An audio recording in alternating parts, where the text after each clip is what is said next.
All right, you are now back behind enemy lines.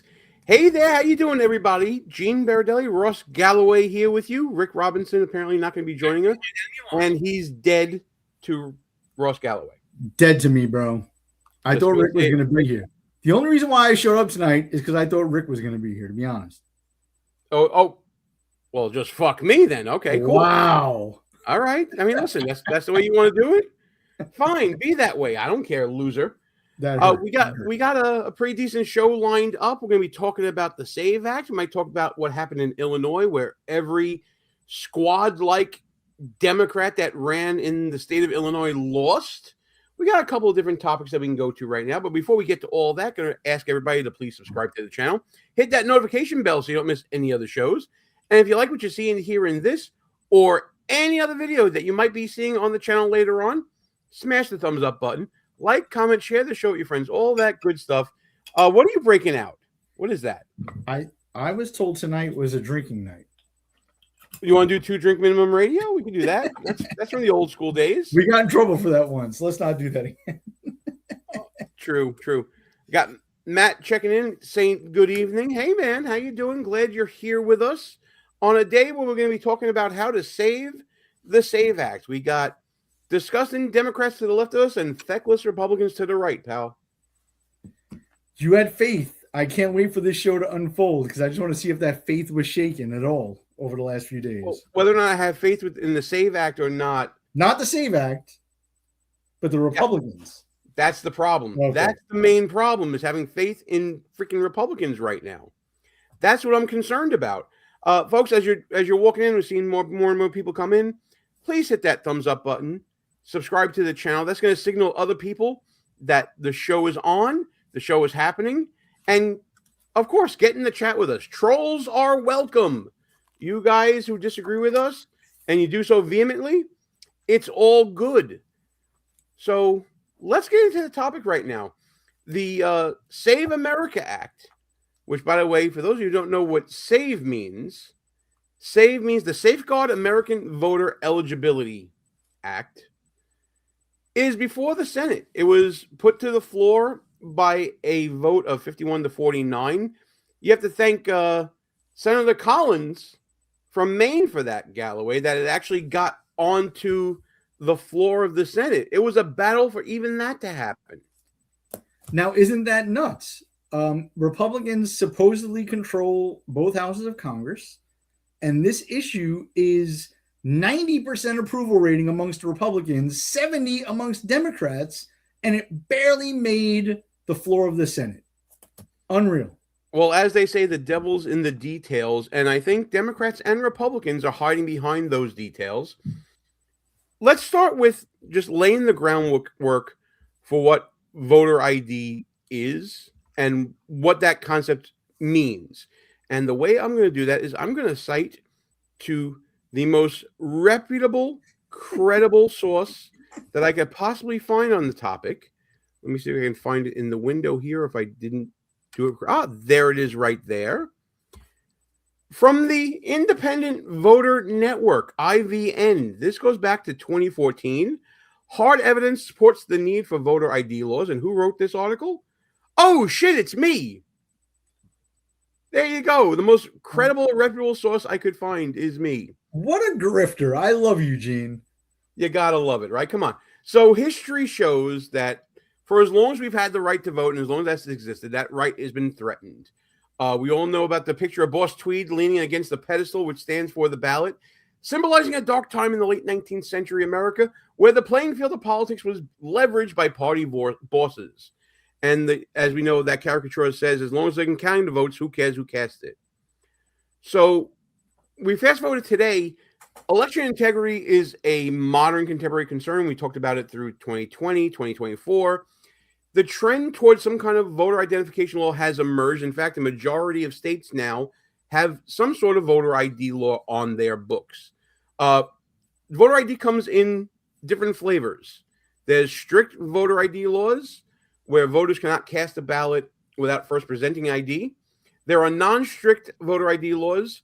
Examples of that are provisions where states will allow a voter to sign an affidavit attesting to their identity or have a poll worker vouch for them. We have that in the People's Republic of New York when we have affidavits coming in.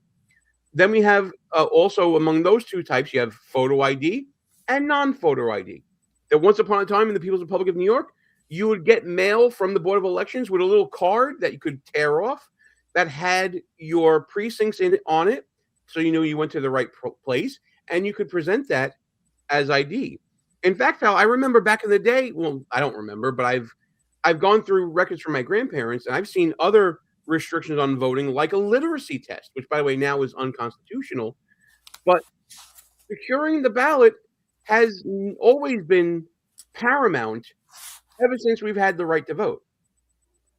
Yeah, and I mean, we've mentioned this on previous shows, Gene. What is the actual point of requiring people to register to vote if it doesn't matter who shows up to vote on election day, right? The fact that we make people register to vote in every state in the union, and they all have their different ways of doing it, proves that it's necessary at some point in the process to figure out who the fuck you are, right? So all the Save America Act is doing is standardizing across the country for federal elections who the fuck you are. And to be clear, it's for federal elections, not even for state elections. States are in control of their own elections, and they can require you to have ID. Many states do. Excuse me. But while we're on the subject of voter ID and whether or not it's needed or not, you can go back into the day. There was an American University study that was actually chaired by Democrat former President Jimmy Carter and Republican former Secretary of State James Baker. And they both came up with the same conclusion in that report, saying that voter ID is necessary going forward. The Commission on Federal Election Reform, co-chaired by Carter and Baker, actually says this, quote, "The electoral system cannot inspire public confidence if no safeguards exist to deter or detect fraud or to confirm the identity of voters." Basically what Ross Galloway just said. Photo IDs currently are needed to board a plane, enter federal buildings, cash a check. Voting is equally important. Ross, how good does it make you feel to know that you are a late 70s, early 80s Democrat? I was born in the late 70s. And by the way, we've said this numerous times, Gene.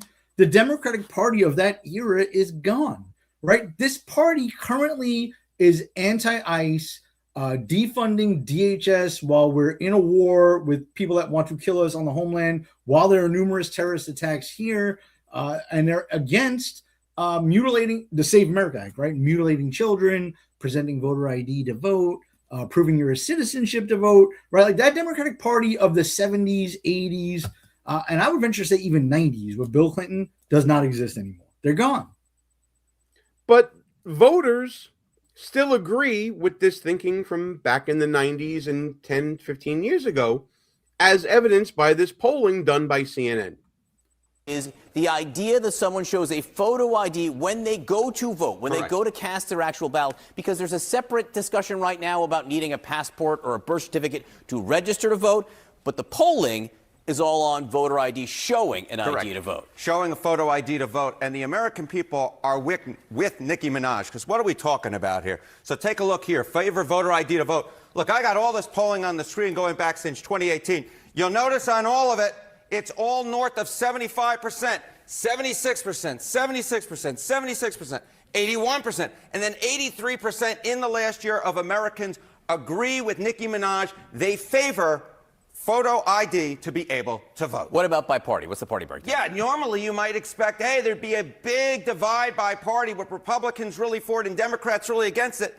But not really here. I mean, just take a look here. Favor photo ID to vote. You got 95% of Republicans, pretty much all of them, but even 71% of Democrats favor photo ID to vote. So again, Nicki Minaj posting that on X, and what you see is that the American people, actually, it's not really all that controversial. The American people are with Nicki Minaj, whether they are Republican or even if they are Democrats. We're talking about 7 in 10 Democrats agreeing with Nicki Minaj that you, in fact, should show a voter photo ID to vote. What's the racial breakdown? Okay, what's the racial breakdown on this, right? Because I think a lot of people make the argument that people of color, non-white Americans, have a harder time procuring a photo ID to vote. But even here, take a look here. Favor photo ID to vote. 85% of white people favor it, 82% of Latino, 76% of black Americans favor it. So the bottom line is this. Voter ID is not controversial in this country. A photo ID to vote is not controversial in this country. It is not controversial by party, and it is not controversial by race. The vast majority of Americans agree with Nicki Minaj that, in fact, you should have a photo ID to be able to vote. Which is crazy because it's having so much trouble getting through the Senate. And now, back when that poll was taken, Nicki Minaj was actually very vocal about voter ID and wanting to pass it. And we mused back then, Galloway, whether or not Nicki Minaj would be putting the legislation over the finish line. How crazy is that? When Nicki Minaj is the barometer, like, we live in bizarro land for sure. But if you notice, Gene, that clip from CNN, that's a little dated, not too long ago, but, you know, in politics, a few weeks is like decades. Absolutely, yeah. But they've shifted. The Democrats have shifted from a race-based argument against voter ID to a sex-based argument. Now, keep in mind, the Democratic Party of today can't define what a woman is, but they know that women will have a harder time to vote. Now, also keep in mind, by the way, the Save America Act, there is a provision in there, Mike Lee articulated this earlier today, that no matter what the Democrats are saying on the Senate floor in this half-assed filibuster that they're trying to do, there is a provision that would allow women to sign an affidavit at the polling place if they are married with a different last name, right? And then it would be incumbent upon the state to prove that they are not who they say they are. So no one is going to be disenfranchised. Even though I've said this before, the position of this show, Behind Enemy Lines, is that we repeal the 19th Amendment and not allow women to vote. That is not the position. Whoa. Okay. The views of Ross Galloway do not necessarily reflect the views of the show. That being said, excuse me again, let me show you the text that Ross is talking about here. I actually found it in anticipation of him saying this. So let me stop sharing that. We're going to share something else right now here, which is what Ross was talking about. This is going to be, folks, the actual text of the SAVE Act. So this is actually found in there that they're going to be adding this section 2, additional processes in certain cases. Part A, I'm going to highlight just a little higher here, process for those without documentary proof. In general, subject to any relevant guidance adopted by the Election Assistance Commission, each state shall establish a process under which an applicant who cannot provide documentary proof of United States citizenship under paragraph 1 may, if the applicant signs an attestation under penalty of perjury that the applicant is a citizen and is eligible to vote in elections for federal office, submit such other evidence to the appropriate state or local official demonstrating that the applicant is a citizen of the United States, and such official shall make a determination as to whether the applicant has sufficiently established United States citizenship for purposes of registering to vote in elections for federal office in the state. This only applies for registering. So if you're already registered, you don't have to jump through these hoops. This is prospective, going forward when you register to vote, that a process can be set up that if you don't have the ID listed in the bill, that you can still register to vote upon submitting a sworn statement. So what are Democrats talking about here? Yeah, I mean, what are they talking about? How, and for any haters in the chat, which I don't see any tonight, I'm disappointed. How could you be against proving you're a citizen or proving really who you are when you go to vote, right? That's the main crux of the Save America Act. The proving you're a citizen, very important. But even more important is on the day of, right? Forget about mail-in voting, because that's another provision in the Save America Act. When you go to the voting booth to prove who you are. Now, being from New York originally, thank God I escaped, you know, Gene, that on election day, you can literally walk into the poll site 25 times and just claim you are whoever you say you are, name off a name and an address, and you could vote for that person, right? I was tempted to do that a few times. I did not do it, but I was tempted a few times because you could just go vote for people, including people who are dead, because they remain on the voter rolls in New York and other places forever, right? There's nothing stopping them. Now, you can make the argument, which the left does quite often, that it's so rare that it would never affect the outcome of an election. Okay, first of all, we know that's not true in local elections because we've seen it happen in real life, both you and I. And second of all, if it's so rare and would never affect an election, then who the fuck cares? Let's pass the law and give 90% of the fucking Republicans and 70 some odd percent of the Democrats, 80 something percent overall of the people what they fucking want and pass this bill. Well, I think you're going a little too far because Ross, it's Jim Crow 2.0, don't you know? Percent of the American people, including a majority of Democrats, support voter ID laws. Well, yeah, the voter ID laws that first, each state can have its own voter ID laws, and some do and some don't. But secondly, what they are proposing in this so-called SAVE Act is like Jim Crow 2.0. They make it so hard to get any kind of voter ID that more than 20 million legitimate people, mainly poorer people and people of color, will not be able to vote under this law. We will not let it pass in the Senate. We are fighting it tooth and nail. It's an outrageous proposal that is, that shows the sort of political bias of the MAGA right. They don't want poor people to vote. They don't want people of color to vote because they often don't vote for them. But wait, I thought that if you're unregistered to vote and you don't have the ID required to register, you can do an affidavit and you can attest to who you are, and then the states can go about their business to confirm it. How is that disenfranchising anyone? To me, it's just ridiculous. But what about the racist assumption there of that people of color would not have ID? Right? He's saying Republicans don't want people of color to vote. Think about this, Gene. If we pass something that said you have to show your ID to vote, right? And the Democrats are arguing that it would disenfranchise more people on their side than on our side, what are they saying about their own voters, right? They're the party of the people of color and women and people who are confused about their gender and people with fucking nose rings and green hair. Are you saying that those people can't get ID? Also, by the way, and I love when Chuck Schumer says this, the old Jew from New York, the old Jewish Democrat from New York, Jim Crow 2.0. Well, 2.0 implies there was a 1.0. So what was Jim Crow 1.0 and who implemented that? Oh, that was the fucking Democrats. The Democratic Party had Jim Crow laws to stop blacks. Are you listening, black people? The Democratic Party had Jim Crow 1.0 to stop blacks from voting. So when he says it's going to be Jim Crow 2.0, fucking do some research. He's talking about his own fucking party. Right. And that also included literacy tests back in the 40s in the People's Republic of New York that stopped people from voting. I want to go to some of the chats right now because chat's starting to pop off a little bit here. So going down, thanks for commenting, says that, I got to pull it back up. You have to have an ID that is only currently available in 5 states called an enhanced ID or real ID, I think is what it's called, or a passport. It is, according to going down, a monetary barrier.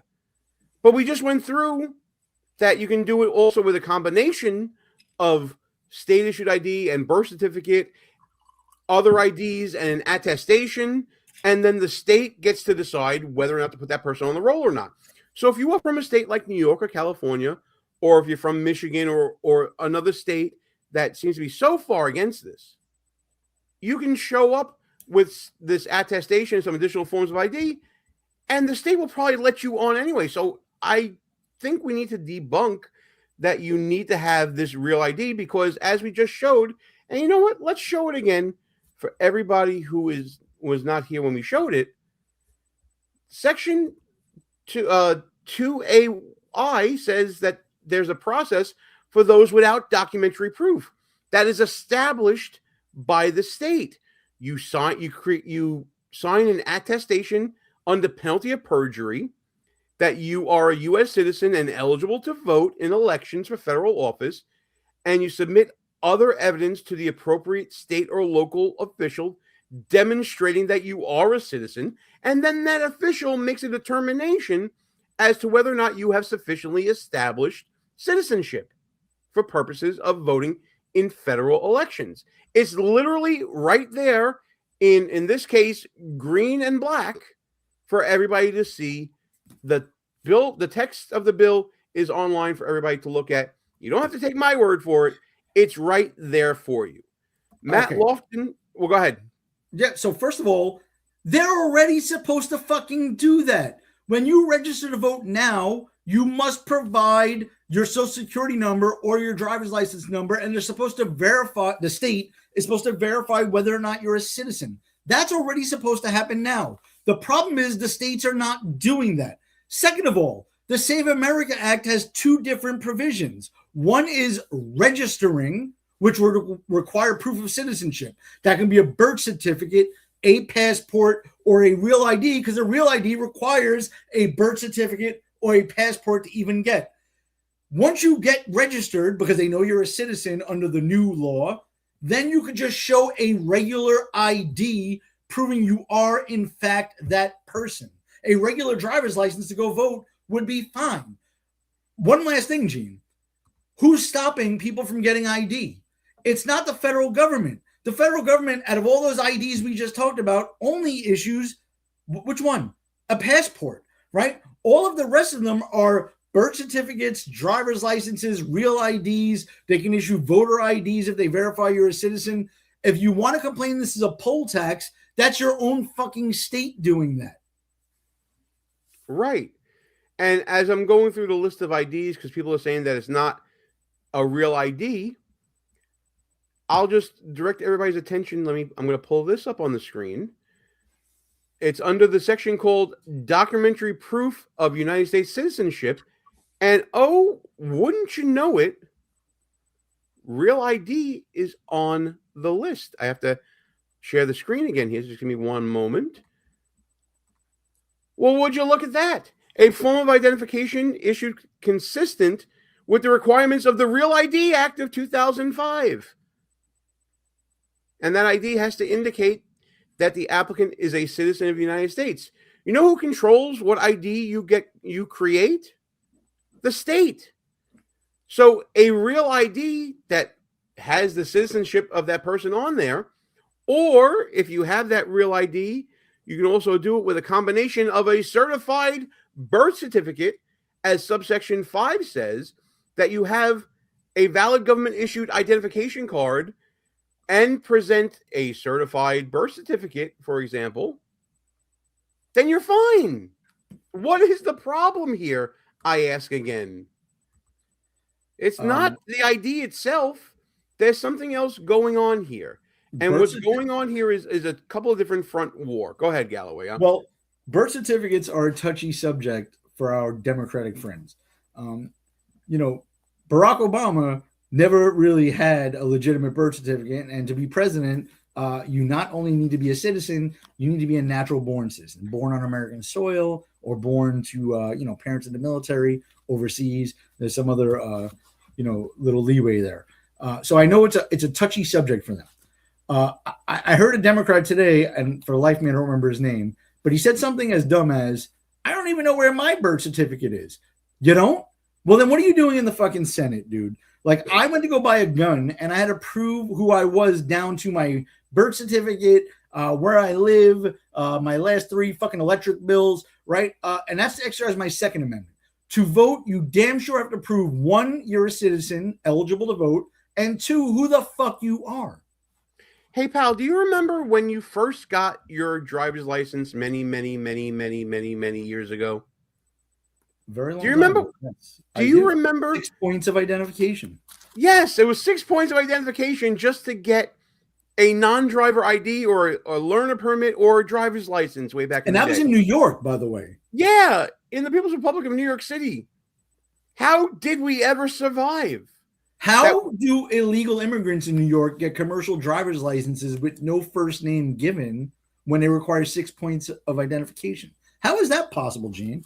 Good question. I don't know how did we ever survive in the time before the information age and the internet and all this other nonsense. And by the way, Gene, which party controls any locality in this country? Which party controls any locality in this country that is advocated for non-citizens to be able to vote in local elections? That would be democratically controlled urban areas mostly. Correct. So why in the world would we trust them with federal elections when that is their stated purpose already at the local level? So now going down says, but it's discriminatory towards women. And actually, there's a video I want to play from Representative April Delaney, who is not in the Senate contemplating this right now, but did vote no when it passed the House. So let me see if I can pull this up here and listen to this argument. As someone who's married, I know firsthand how common it is to change your name. That's why I'm deeply concerned about what's being said about the SAVE Act and what it would actually do. Contrary to talking points, the SAVE Act is not a simple, straightforward voter ID law. Instead, this bill will require Americans to register to vote in person and to show specific proof of citizenship, like a passport, birth certificate, or naturalization paper. Oh my God, what's going to happen? Mass hysteria, dogs and cats living together. You have to present forms of certified ID in order to verify who you are? Insanity. Gene, who is this female soft player shortstop that you have on the screen? I don't even know who this is. I believe this is Representative April Delaney. Okay. Just want to make sure. Okay. So, and as common as women change their name, is this a common occurrence? I mean, define a woman, please. Oh, adult human female. Not you. Okay. Well, I'm just saying that as often as women change their names, it's like they change as often as they change their hair color, I guess. I don't know. Gene, the secret knows I know all about hairstyles. By the way, they're not worried about women. They're also worried about trannies, right? Transgenders, transsexual, whatever the fucking proper term is. I don't want to get kicked off YouTube. That's what they're worried about, right? Who changes their name, right?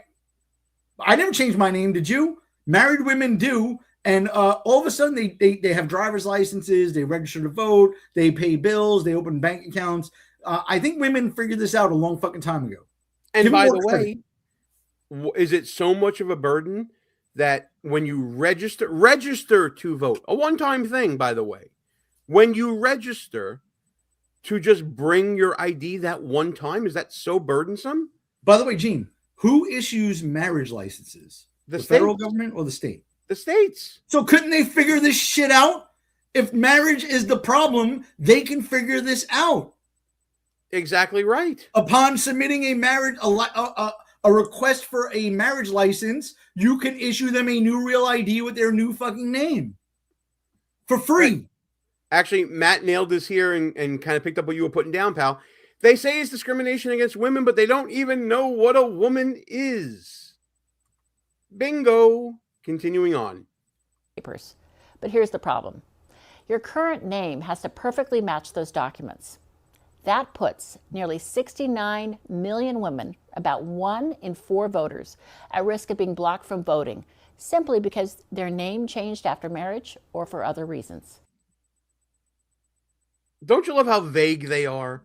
Okay. You can bring an affidavit to where you register. You can bring your marriage certificate to where you register. That's all you need to do. How is this disenfranchising? If voting is important to you, then figure it the fuck out. It's not an insurmountable task, right? If I changed my name for another reason, like this fat bitch just said, then all the things that require me to be Ross Galloway, I would figure out how to make my ID reflect that if those things were still important to me. Yeah, and not only that, if you're that civically engaged, you know where to get all this documentation. You know where your state, your city, your town, where they keep these records. You can go to your church and get whatever marriage documents they have there as well. This is ridiculous. This is the silliest defense I've ever heard. But take it to its logical extreme, Gene. Let's just say I decided for shits and giggles tomorrow, I'm going to just start referring to myself as Russ Gallo, right? And I'm going to go show up at a voting booth and submit that name and try to vote, right? Does that make any sense to anyone? Or should I have to prove that I was actually, in fact, Ross Galloway, the registered voter in that precinct, right? Does it make any sense? It makes no sense. No sense at all. But let's let her continue babbling on here. If your documents don't match, the law gives states vague instructions to figure it out. Vague instructions? We literally just said the state official makes the determination and the states get to figure out how to make that determination. If anything, it respects the 10th Amendment. Are we serious here? Which actually scares me, right? Because New York isn't going to check shit. They don't check shit now. Like, Gene, when you registered to vote, do you remember you had to put, first of all, it's only the last 4 digits of your social security number to register to vote, or your driver's license number. So what check are they doing to make sure you're a citizen? Okay, what check going down here, I agree with you. Going down here is actually wrong in this assessment. The party to give more power to the states wants to federalize elections. No, they want a uniform standard for eligibility to vote in those elections, and they're allowing the states to administer the elections and giving them the power to decide how an applicant complies with federal law. And Gene, that is federalism. Yes, for going down is wrong on its premise, so don't even entertain it, right? Federalism. The Constitution or the federal government is the supreme law of the land, right? So for federal elections, it's not the federal government telling states how to elect the mayor of New York City. They don't care. If you want to let illegals vote there, that's your problem, right? And I suspect a lot of illegals did vote in the mayor's race in New York City. What they're saying is for the federal elections, Congress, Senate, President, you must be a United States citizen, and that is currently federal law. So the only thing that the Save America Act is doing is codifying that you must prove it. That's it. That's literally it. Now, I think we spent a lot of time explaining the law, going through it. You can agree, disagree, whatever. We know Democrats are against it for various reasons. It's the soft bigotry of low expectations when it comes to women, when it comes to minorities. Also, they think that it's Doge again coming back at us, or as Chuck Schumer likes to call it, Moj. Is handing the voter rolls over to DHS, putting them through an algorithm designed by Moj and Musk. Moj. That supposedly knocks out illegal immigrants from voting. But the evidence is almost no illegal immigrants vote. Almost no. Almost no illegal immigrants vote, Gene. How many illegal immigrants are acceptable to be allowed to vote? Let's put it out there. How many? 0. Okay, so if almost none of them are voting, that means that some of them are voting. So how many are acceptable? I mean, that's a genuine question for Chuck. But there's also other voter fraud that we've seen personally, pal, in New York at least. I remember seeing when a certain friend of mine was running for a state assembly, I remember going to polling places and seeing ballots leave buildings and be filled out communally on the hood of a car. I've seen voters in religious neighborhoods go and ask for their wife's ballot because they're just going to show up and right behind me anyway, and I'm not going to fill it out for them at all. These are things that are literally. I've seen people walk into boards of elections with a bag full of votes to submit them without proof of the person who got that mail ballot show who they are. So here's something that's uncomfortable for people to hear, right? I use this extreme example a lot because you have to go to the logical extreme to show absurdity sometimes. So yeah, almost no dead people vote.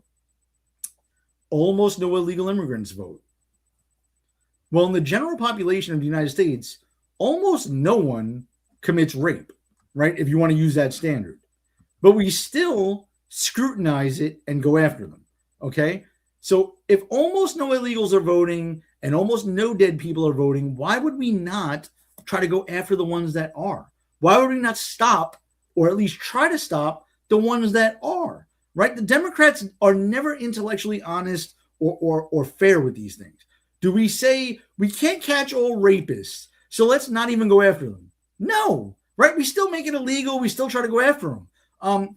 Almost no illegals are voting. Okay, cool. You say that. How many illegals are in the country, Gene? Do you know? Almost nobody commits murder. Yeah. When you think about it. Well, almost, but what is even the pool, right? Do we have the denominator? How many illegals are in the country currently? I've heard 10 million. I've heard 30 million, right? There's 300 and some odd million people in the country now. If the high estimate 30 plus million, that's 10%. 10% of the people living in this country are potentially here illegally. Okay. Under Joe Biden, 4 years, it was over 10 million, right? So whatever estimate you heard, add at least 10 million to it, right? Those are people that currently can go and register to vote in places like New York and California, and they will get no scrutiny and they will be eligible to vote. Listen, I want to give some concrete examples here, because people in the chat like going down and saying, negligible rates of voter fraud is documented. That's because it's not looked for by anyone. Statistics are misleading when it comes to voter fraud because there's severe under-enforcement and under-reporting by election boards. But let me give you an example again from my own home state here in the People's Republic of New York. James O'Keefe actually did an undercover project in New York where voters surreptitiously filmed encounters on Election Day that they claimed to prove the need for voter ID. These activists claimed to be registered voters, and they claimed to be people like, well, this wasn't in New York, this was in D.C., I believe, claimed to be Eric Holder. And the poll workers offered to hand these imposters the ballot. Now, in New York, the Department of Investigation for the city of New York did a sting where investigators claimed to be deceased or otherwise ineligible voters at the polls. There were 55 of them that went to various poll sites to do this. 51 out of the 55 were given ballots, even though they were clearly fraudulent voters. And it's stories like this that led to a state like New Hampshire, for example, changing their state's laws to actually require voter ID. That was vetoed by the then Democratic Governor John Lynch, but because it passed so overwhelmingly, it was overridden by their legislature. So don't give me this nonsense about studies showing that it's negligible or any other nonsense like this. It's not true, because when it's actually studied and looked at, what ends up happening is people who can take advantage of the system do take advantage of the system. That's what I have to say about it. Yeah. I do. Go ahead. You get the last word on this topic, then we're moving on to a transition. Just real quick. So, like, voter ID, right? If my father died and New York doesn't take him off the voter rolls, I can just show up and say I'm him and go vote, right? So it's not even if you're an illegal immigrant or anything else. Voter ID is so critically important because the states do not clean up the voter rolls after people die.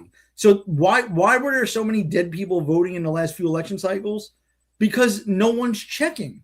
I can go and vote multiple times in New York City and just claim I'm someone else. As long as I know their name and their address, I can keep voting. As long as they appear in that book where the 95-year-old lady is sitting there, she's going to let me vote every single fucking time, right? But if I had to produce an ID to prove I was my dad, it wouldn't work. Yeah, and going down things, people get caught and get arrested for that. Sure, they do.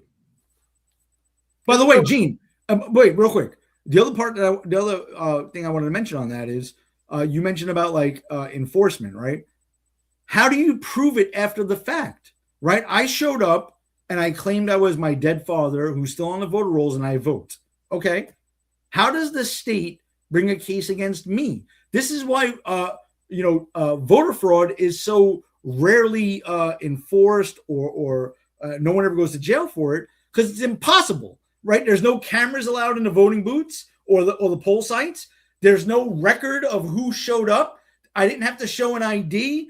I didn't have to do anything but say a name, and they handed me a ballot. So it's impossible to figure out who's voting and if they're lying currently. Yeah, and by the way, if okay, this is laughable to me. Spoken by someone who doesn't know a thing about how elections are administered. If you think that school gyms and school cafeterias and places like that have cameras, if you think that your local YMCA has cameras in the room to check to see if you're voting or not, you're bugging. It's just not true. One last thing, Gene, don't jump off yet.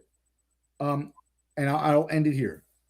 For those of you who believe that showing an ID to exercise your constitutional right to vote is somehow unconstitutional, then I challenge you to be intellectually honest and consistent, and then say, if you go to buy a gun anywhere in this country, you should not have to show an ID, right? There should be no ID requirements to buy a gun, period. If that's your stance. And go another step further and say, you know what? That requirement to show your vaccination card when you were out in public, just living your life. There, I will burn this whole house. That's probably unconstitutional too. Quite possibly. So now, this is the part of the show where I need to bash Republicans, because Republicans are not doing, and specifically John Thune, are not doing what they have to do to get this over the finish line, to get the SAVE Act over the finish line. Listen to this interview he gave today as we are recording this show on Fox News. He says he's got to get him and that you have to be a leader. And in the second one, he says he hopes that it will happen. Is the president, do you think he's coming around to a point where he thinks that this may not actually pass the Senate? Well, I think what obviously he wants to see it pass, and we all do, Martha. The question is, are the votes there? And we won't know that until we get to a final vote. But it's going to assume that there are some Democrats who will vote with us. And it's possible that they will be persuaded over the course of the debate. It's a very indefensible position, in my view, to say that non-citizens ought to be able to vote in American elections.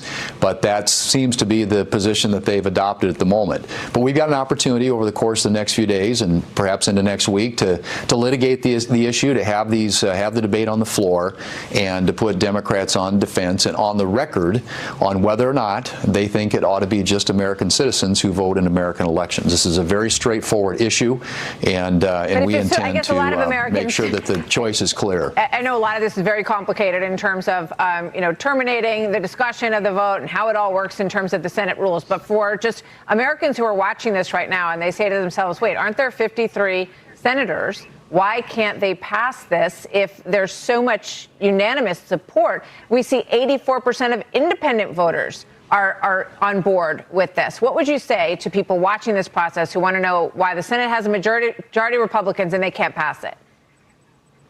Right. Well, that's obviously, that would be the rules of the Senate, which means it requires 60. That's the supermajority requirement that we have in the Senate to pass most consequential legislation. The exception to that, of course, is budget reconciliation, which we used last summer to pass the Working Families Tax Cuts Act. But as a 60-vote threshold, Martha, that is the thing that people should understand about the way the Senate works. And in order to get around the 60-vote threshold, you would have to nuke the legislative filibuster, and there aren't the votes for that. I have said that over and over and over again. And so it's a math issue. It isn't whether. It's not a math issue. It's a bullshit issue.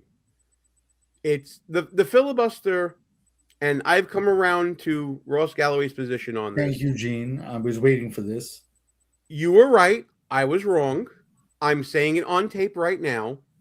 Having done the research on the filibuster and understanding the founder's intent, the filibuster is an artificial obstacle to democracy. Thank you. And as Mike Lee says, the talking filibuster, as opposed to the zombie filibuster, the zombie filibuster is a creation of the Senate. It's a rule, right? And what John Thune doesn't tell you is to change a rule, it takes 51 votes, right? So you can get rid of the zombie filibuster. What the zombie filibuster does is it does not actually so the Constitution allows the Senate to have unlimited debate. And by unlimited debate, It means they can talk until they can no longer talk, right? So a real filibuster without changing the rules, which is what John Thune needs to do and not end the debate that's currently underway, is to force the Democrats to keep talking until they can no longer talk. They can talk for 24 hours, 48 hours. I forgot how much that homo, what's the guy from Jersey? Cory Booker spoke, right? Whatever. They can speak for as long as they can speak until they have to go to the bathroom, and then their debate time is over, right? That is very constitutional. That is current rules. What the artificial rule is the zombie filibuster, where the Senate just created its own rule that is not in the Constitution that says it takes 60 votes to finish debate. Nowhere will you find that in the United States Constitution. The Senate created that out of whole cloth.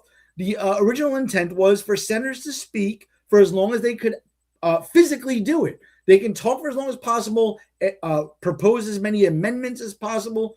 Who cares? And then take a vote when the speaking is done.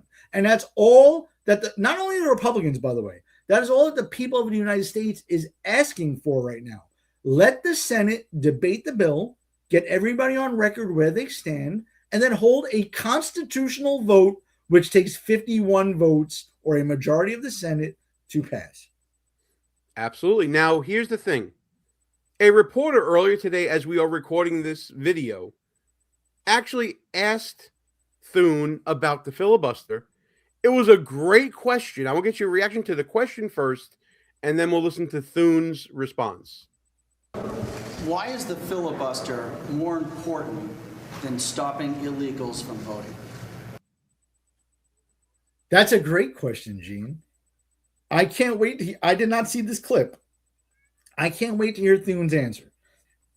First of all, I'll ask, before you play the rest of this, I'll ask a hypothetical question. Is this artificial rule in the Senate, the filibuster rule that requires 60 votes to end debate, more important than the Constitution itself, right? Forget about illegals voting. Think of every time we've had an election where we've given a party a majority in the House and Senate and in the White House, and we could not pass legislation. We gave them a mandate, but they could not pass legislation because of a fake unconstitutional rule that the Senate itself created, right? Is that more important than the Constitution? But I can't wait to hear his answer. Why is the filibuster more important than stopping illegals from voting? Well, look, I mean, I think that there are many ways in which you can stop illegals from voting. And a lot of states have some of those measures already in place. But I do think the filibuster, or maybe more specifically, the concept that the founders had for the United States Senate was that there would be one body that was majoritarian and one that wasn't. And so they divided power in a way that enabled the United States Senate, in which we have 6-year terms, staggered terms, more of a methodical way about going about solving the country's problems, and generally in ways that ensure that there are bipartisan majorities in which to accomplish that. So, and frankly, I mean, I think I can't speak for all of my colleagues, but a lot of our colleagues believe that many of the things that Democrats want to do, and when they tried to nuke the filibuster a couple of years ago, were all things that we don't want to have our fingerprints on. Whether that's adding D.C. and Puerto Rico as states or expanding the Supreme Court. You can go right down the laundry list of nationalizing elections. You can go right down the laundry list of things that I think there are a lot of myself and my colleagues have grave concerns about if the Democrats ever had that power handed to them. I'm looking at your reaction right now. I want it. Give it to me. Gene, first of all, to change a rule in the Senate, the majority party is the only one that can change it. So when the Democrats get power, if they ever control the White House, the House, and the Senate, they will nuke the filibuster to allow D.C., Puerto Rico, and pack the Supreme Court. They will. The minority party has no say whether or not to change that rule. Second of all, hang on one second, because I feel this coming on. I got something for you to read wait. Let's just be calm for one Second of all, and even more important, Gene, he said that the founders intended for one house to be majority rule and the other house to not be majoritarian? Where? Where in the Constitution does it say that? Article 1 establishes the House of Representatives and the Senate. Nowhere in Article 1 does it say anything about a 60-vote threshold in the United States Senate. It is a strict majority, a simple majority to pass any legislation in both houses of Congress. John Thune is incompetent, and he should not be not only the leader of the Republican Party in the Senate, he should not even be in the United States fucking Senate. He has no idea what the Constitution says. I'll do you one better. I did my research. Like I said, founder's intent, right? Federalist 22, authored by Publius, a.k.a. Alexander Hamilton. The public business must in some way or other go forward.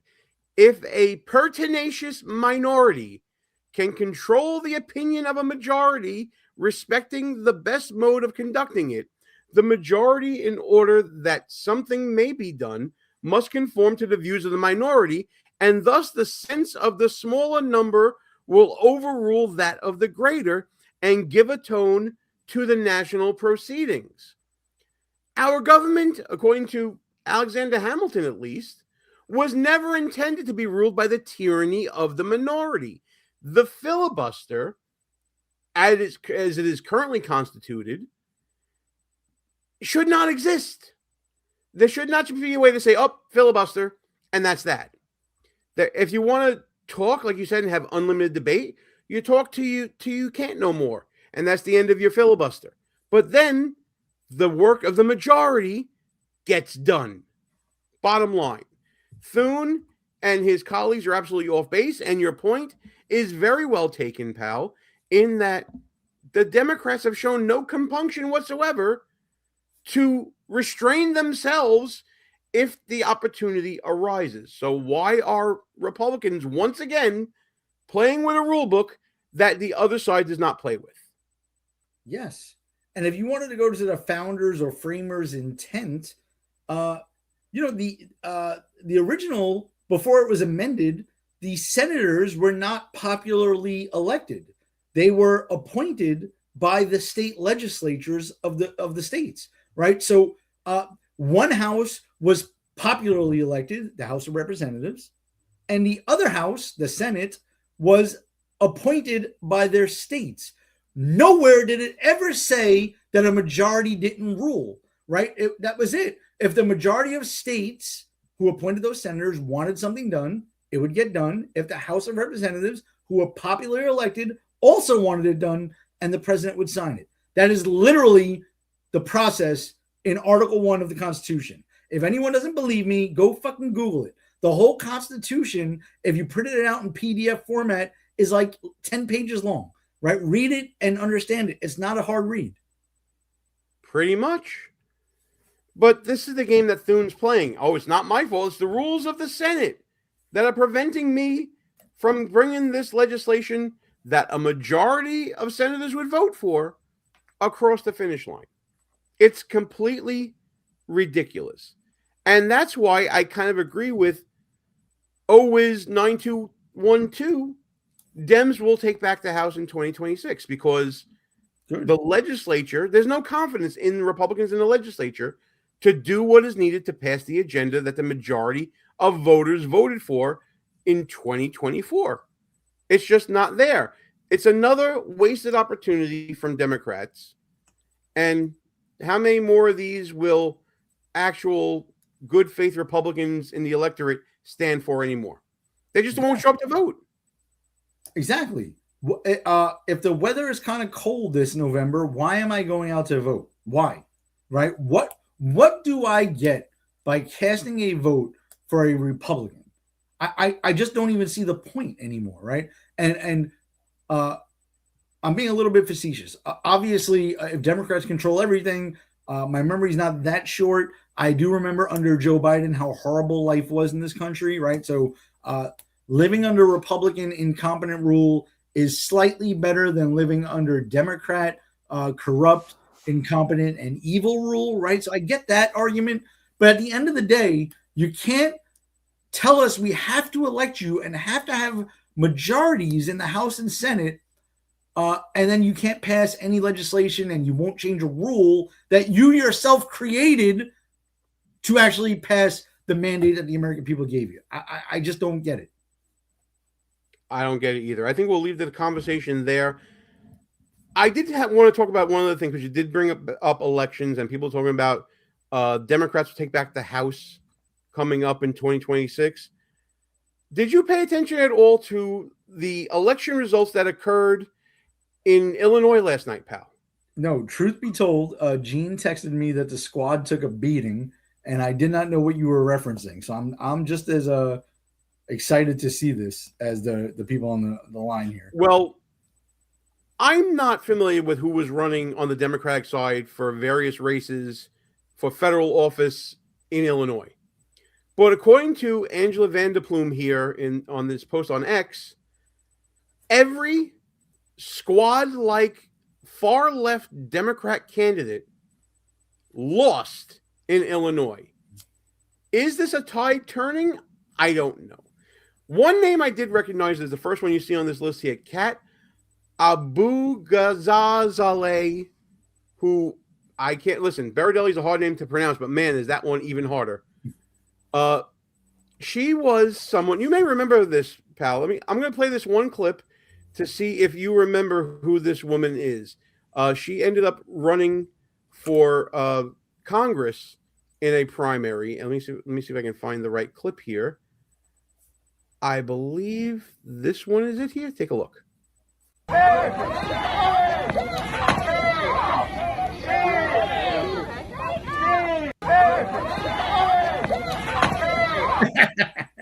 I know you'll have seen it over. You remember this one, right? I do. So this congressional candidate, whose name I massacred, and I apologize to her for that, ended up getting federally indicted for interfering with ICE. And she kind of parlayed that into her claim to fame for running for Congress in Illinois. She went on a tour, like with interviews and whatever, and talking about, what happened to her. She went on a show, the Tara Palmieri show. It's a left of center show, but seems to be intellectually honest from the clips I've seen multiple of from her. And this was the interview that she did. I don't think you ever saw this one. This is Tara Palmieri discussing with this woman her federal indictment while she was running for Congress. And she literally walks off the show while she's being interviewed. Let me see if I can find the clip here. Give me one moment. Here it is here. Is that you and others, quote, surrounded a federal officer's vehicle, banged on its hood and windows, etched pig on the side, and impeded movement. Did you etch the word pig on the side of an officer's car? I'm not speaking to the specifics of anything that's in the indictment right now, but like I said, I do plan on pleading not guilty, and the evidence will come out in court, and I plan on winning. Okay. Well, let's watch the video of what happened that day. Don't. They got the video that the allegations are based upon. That they are.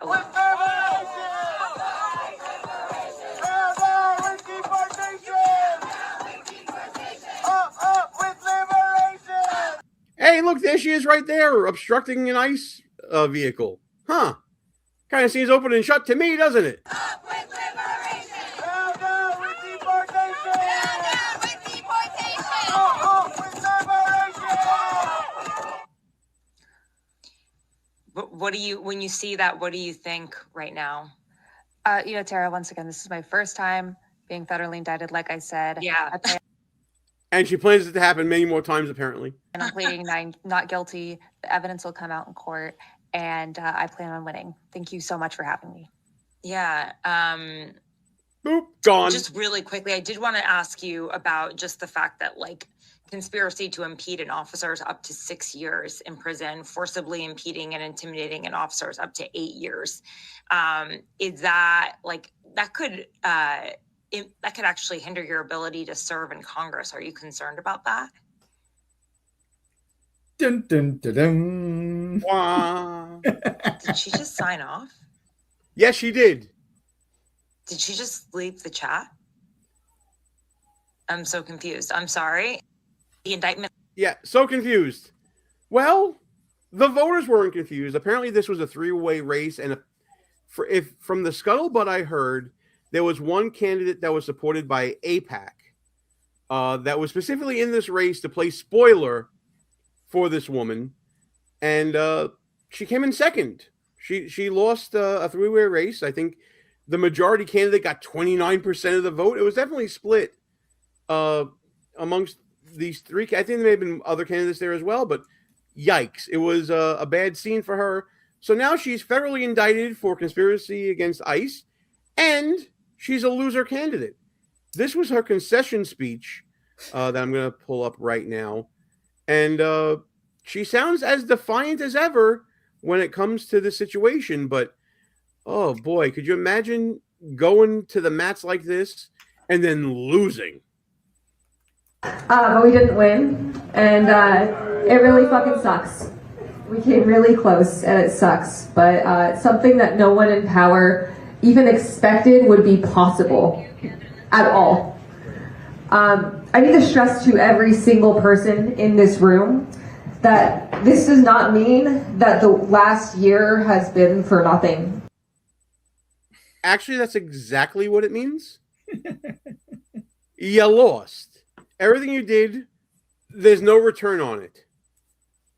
Too bad, so sad. Let's keep going. Tens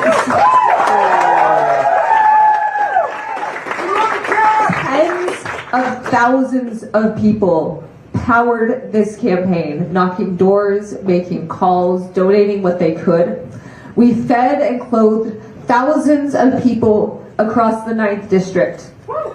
We forced our opponents to the left and to be more aggressive against this administration. We did all of this together from the ground up. How do you okay, we work campaigns. There's no forcing anything. If anything, your people now have to get behind the more moderate candidate that won, and you got to get on board with that person's agenda. Who, by the way, I believe his name is Daniel Biss, is the candidate who won.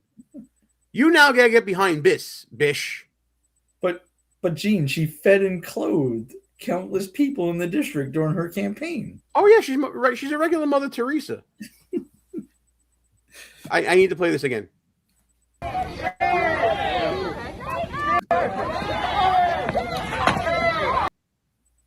That's what she accomplished. So, by the way, Gene, Kat Abu Yabba Dabba Doo, whatever the fuck her name is, where are the I appreciate that she was arrested, right? But I want, and this is where I again hate the Republicans, and I get very angry with Pam Bondi and Kash Patel. Where are the pre-dawn January 6th style raids, right, for these types of charges? Obstruction of official proceedings, obstructing a federal officer. Like, I want to see the pre-dawn raid to lock up a Democratic congressional candidate who is clearly guilty, right? It's not like we're going after Roger Stone because he said some shit on a podcast once upon a time, right? Like, this person's on tape blocking a federal officer from apprehending an illegal immigrant. I want the pre-dawn raid, and I want it on Fox News, and I want them to get tipped off that it's going to happen so that the only cameras there, just like CNN was when Roger Stone got arrested, right? Why are we not fighting fire with fire? And this is another reason why I love Donald Trump, by the way. Donald Trump for king. But he's not pushing hard enough, right? I would can Pam Bondi and get somebody else in there now for the last couple of years of his administration, to be honest. Okay. I mean, listen, I'd like to know who the next person would be, but discussion for another day. I just Mark Wayne Mullen. Fuck the Homeland Security. Throw him in his... Yeah, Marco Rubio for everything. That's what we're going to do. Goddamn right. All right. The squad left suffers complete wipeout in Illinois. I want to show you. I wasn't bullshitting you, pal. An article on Axios by Andrew Salander. The left suffered a virtually total collapse. Now remember, this is Axios saying this. In the Illinois Democratic congressional primaries on Tuesday night, even in races where AIPAC-backed candidates lost. And let me see if I have to subscribe here for free for the rest of it. Nah, I ain't doing that. Screw that shit. But the articles are out there showing what happened here. This is a bad sign, pal, for insurgent Democrats that have been trying to ride a backlash against Trump and their own establishment party. The establishment Democrats in Illinois, the machine Democrats there, reign supreme. Yeah. Well, what state was she even in? Illinois. Illinois. Okay. So, yeah, when you have a Democratic Party that their leadership is based out of New York and California, right? Like, what other than Hakeem Jeffries, Chuck Schumer, AOC, Gavin Newsom, those are like the powerhouses of the Democratic Party. When that's your base, right? When that base of your leadership, you're not going to win elections in contested districts anywhere else in the country, right? Even Illinois, you think of Chicago when you think of Illinois, but that's not all of Illinois. Illinois, I bet you if we pass the Save America Act, we'll get somewhat more competitive for us going forward. Okay, the vast majority of Illinois is rural, suburban type places. You have a few big cities, and I challenge anyone to name another big city other than Chicago in Illinois. Right? It's a big state with one really big city that is like in decline and nothing else. Right? So if your leadership is AOC, Chuck Schumer, Hakeem Jeffries, all out of Brooklyn, fucking New York, and Gavin, the used car salesman Newsom out of California, you're not going to do well across the country. I know this is about the squad. The squad's even worse, right? They're even worse than the ones I just mentioned. Well, the squad is not growing this year, at least not out of Illinois. Pal, what do you say we get to some final thoughts here and get up out of here? What do you think? Let's wrap it up.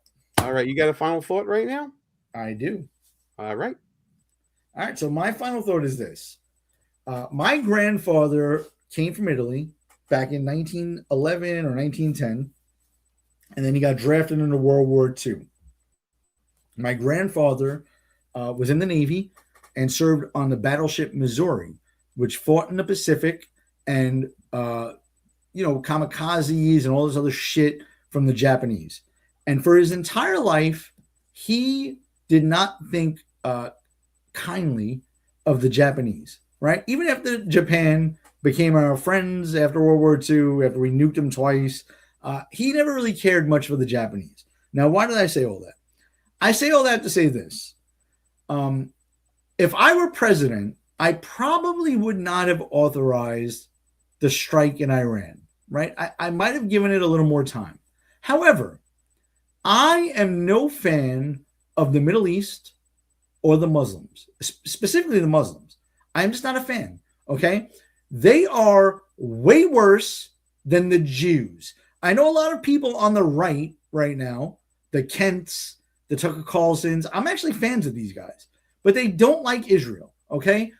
Whatever your feelings are with Israel, just remember the Jews never bombed the World Trade Center, okay? You can have your conspiracy theories that they were involved somehow and it was Mossad and that the government's controlling the fucking weather. Like, you guys are nuts, okay?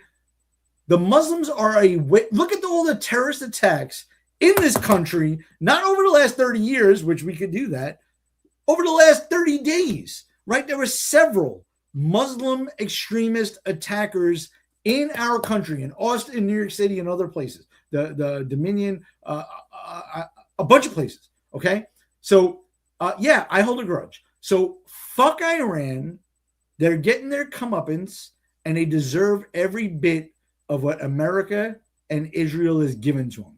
And then after this is done, we can figure out AIPAC and the Israeli situation afterwards, okay? But if we got an ally that wants us to help, us fuck up a Middle Eastern country, I'm in.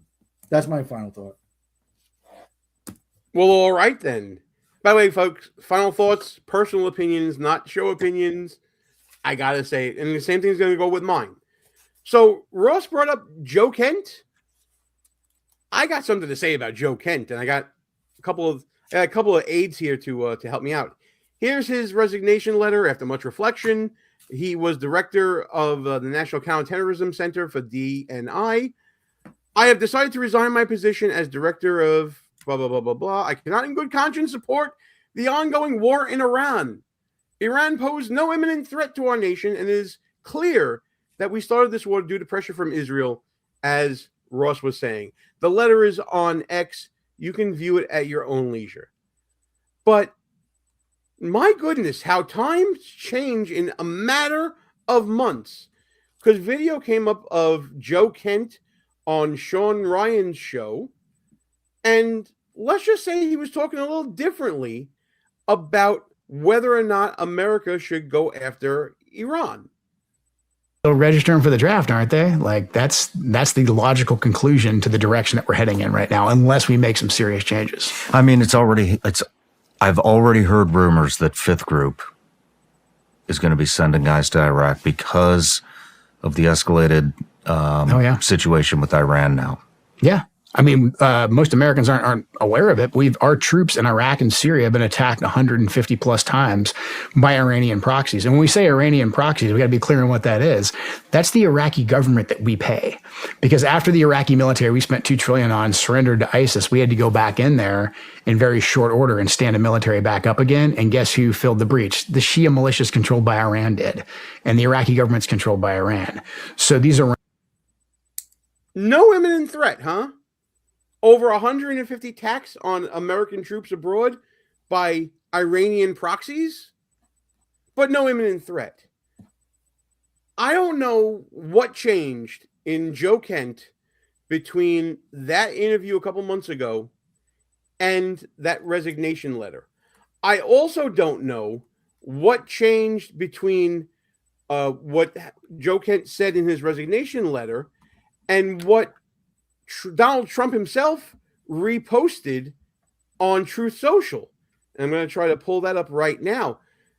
Joe Kent was encouraging Donald Trump to go after Iran. There's lots of tweets here that I found anyway. Let me see if I can share this up on the screen now.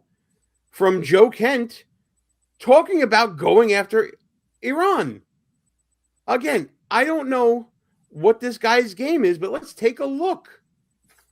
Whole bunch of tweets here on the side. Steve Guest found these. January 2020, Kent posted Trump's red line in American loss of life and IR nuke development. I personally think we should have crushed their ballistics and nuke capes, but Trump has a plan. He has definitely earned the confidence of any clear-eyed observer. Fast forward 4 years, September 2024. Trump used a balance of diplomacy, economic pressure, and targeted strikes to contain Iran. October 2024. October 7th, because Biden-Harris gave Iran access to over $100 billion. Trump used diplomacy to build the Abraham Accords. And there was one more tweet that I have to find now where the president actually said that Joe Kent was encouraging him to go after Iran. So what the hell is this guy talking about? Is this anti-Semitism? I don't know. But what I do know is I think we're better off without Joseph Kent in the administration if he's going to fold this quickly based upon public opinion, based upon political pressure. Kind of glad he decided to resign. Just one man's opinion, another nobody from nowhere, but whatever. You guys, you make up your own minds. This political game is so disgusting, isn't it? It is. I'm so glad you found those tweets. I was gonna try to jump in and say that those existed.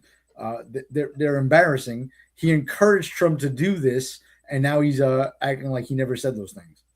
Yeah. After 47 years of Iranian threat, I say screw Iran's government. I hope the people of Iran will fight for freedom next time. I hope that they're staying safe right now because there's a lot of shit raining down on their heads. Thanks for the comment, Ochang007. I hope I got that right. Hope you guys are liking, sharing, subscribing, all that fun stuff. And by the way, Jim, before you close out, my comment's now going through. I replied to him and I said, my stance is F the Iranian people too. I could care less.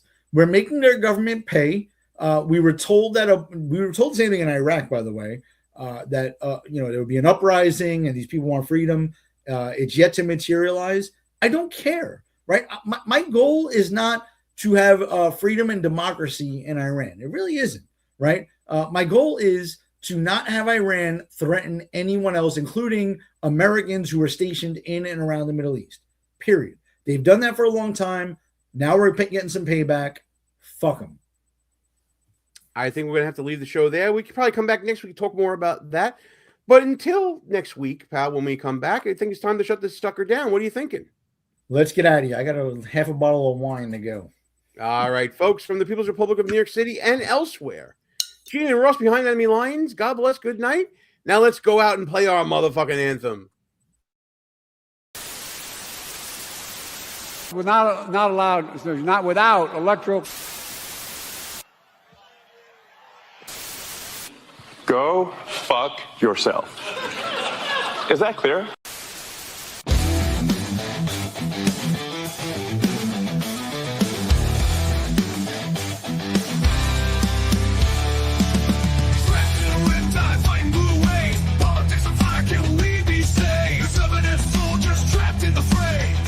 Teeth don't let them have sway.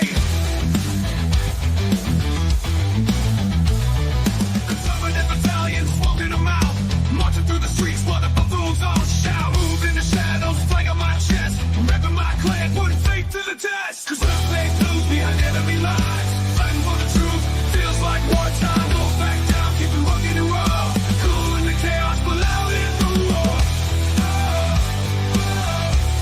But loud in the war.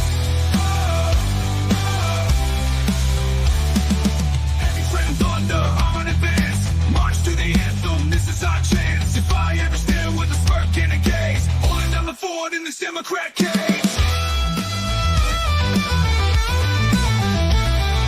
Research in the dark, strategies unfold, allies unseen, but bonds remain bold. Commitment to the cause in the heart of the storms, in the name of freedom we're breaking the norm. Cause we're staying blues behind enemy lines, fighting for the truth, feels like wartime. Don't back down, keep it rugged and raw.